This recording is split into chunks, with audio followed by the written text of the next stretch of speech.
Assalamualaikum warahmatullahi wabarakatuh.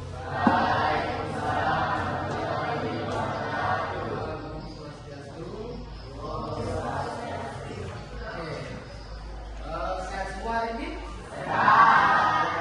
Oke, sebelum melanjutkan materi, apakah ada yang tidak hadir hari ini? Hadir semua. Alhamdulillah, hadir semua ya. Jadi sebelum kita lanjutkan materi, saya akan memberikan sedikit motivasi untuk kalian. Ya. Jadi ingat, kesuksesan itu yang kita kalian semua ada di tangan kalian semua. Jadi jangan sampai merasa menyesal. Karena apa? Penyesalan itu datangnya di akhir dari awal ya. Jadi selalu semangat belajar, kejar terus cita-cita kalian dan terus selalu semangat. Oke, bisa ya? Oke, selanjutnya kita lanjut ke topik pembelajaran ya. Topik pembelajaran hari ini adalah masalah ekonomi dalam sistem ekonomi ya. Jadi kita melanjutkan materi yang kemarin ya. Karena kita belajar tentang masalah ekonomi dalam sistem ekonomi. Oke. Saya jelaskan dulu tentang masalah ekonomi klasik ya. Masalah ekonomi klasik berasal pada tantangan fundamental yang dihadapi setiap masyarakat. Jadi bagaimana mengelola sumber daya tersebut untuk memenuhi kebutuhan dan keinginan yang tidak terbatas. Ini adalah inti dari setiap perusahaan ekonomi. Itu ada dua ya. Itu yang pertama fokus produksi dengan efisiensi alokasi. Ini saya jelaskan satu. Untuk fokus produksi berkaitan dengan penentuan barang dan jasa, apa yang akan diproduksi berdasarkan prioritas masyarakat dan ketersediaan sumber daya. Keputusan ini akan membentuk struktur ekonomi suatu negara. Ya, jadi itu penjelasannya tentang fokus produksi. Yang selanjutnya itu adalah efisiensi alokasi. Ya. Untuk efisiensi alokasi ini menyangkut metode produksi yang paling efisien dan bagaimana sumber daya dialokasikan untuk mencapai hasil terbaik dengan biaya terendah. Ini bisa melibatkan pilihan antara tenaga kerja atau teknologi ya. Ini adalah dua dari masalah ekonomi klasik, yaitu pertama fokus produksi dan kedua adalah efisiensi alokasi. Itu adalah penjelasan dari keduanya ya. Kita lanjut. Yang diwariskan secara turun-temurun.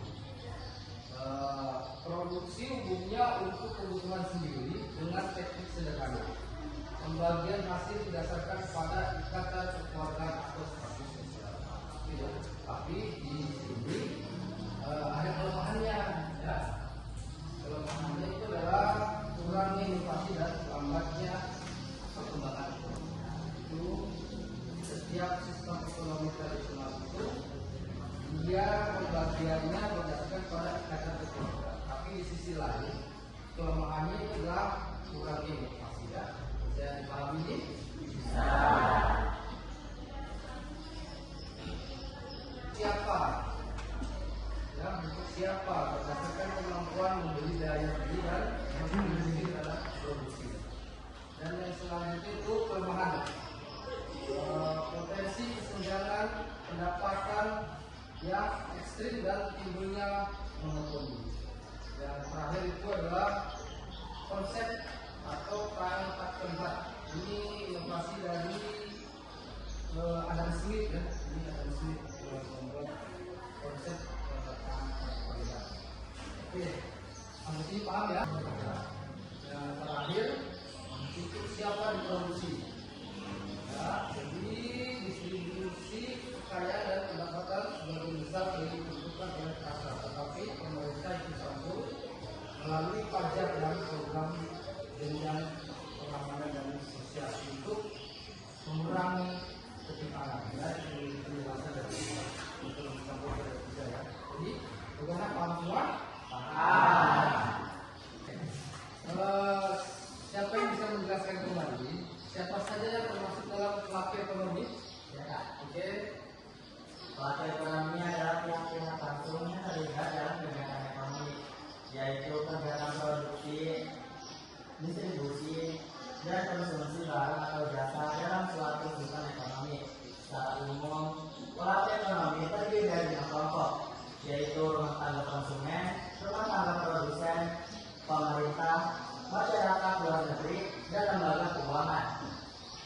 Oke.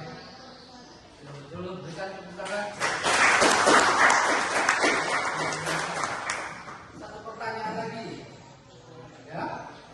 Apa peran rumah tangga konsumen dalam kegiatan ekonomi? Siapa bisa jelaskan? Oke. Peran rumah tangga konsumen dalam kegiatan ekonomi sebagai konsumen barang dan jasa. Rumah tangga konsumen membeli dan menggunakan berbagai barang dan jasa untuk memenuhi kebutuhan hidup, baik primer, sekunder maupun tersier. Dengan kegiatan konsumsi ini, rumah tangga membantu menciptakan permintaan atas produk yang dihasilkan produsen. Contohnya, membeli bahan makanan ke pasar, membayar jasa listrik, air, transportasi, atau pendidikan. Oke, baik sekali.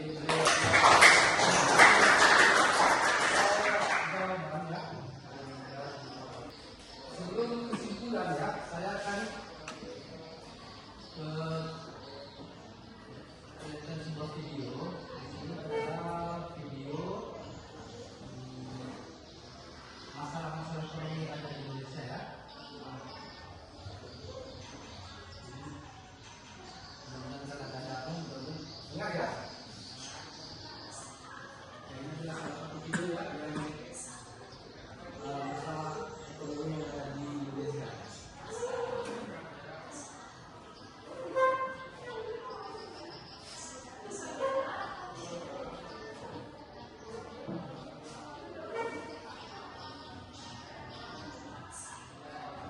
Oke, tadi sudah nonton videonya ya. Jadi saya ambil kesimpulan masalah ekonomi dan sistem ekonomi, yaitu kesimpulannya adalah inti dari ilmu ekonomi terletak pada upaya masyarakat untuk menghadapi kelangkaan sumber daya manusia di setiap keputusan yang diambil untuk mengatasi kelangkaan ini, mulai dari apa yang diproduksi hingga siapa yang menikmati, membentuk fondasi sistem ekonomi.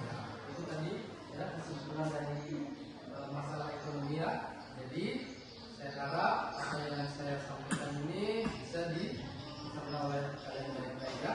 Oke, untuk selanjutnya saya kasih tugas kalian ya, dua kelompok, nanti pembuatan kelompok ya, yang laki-laki dan perempuan.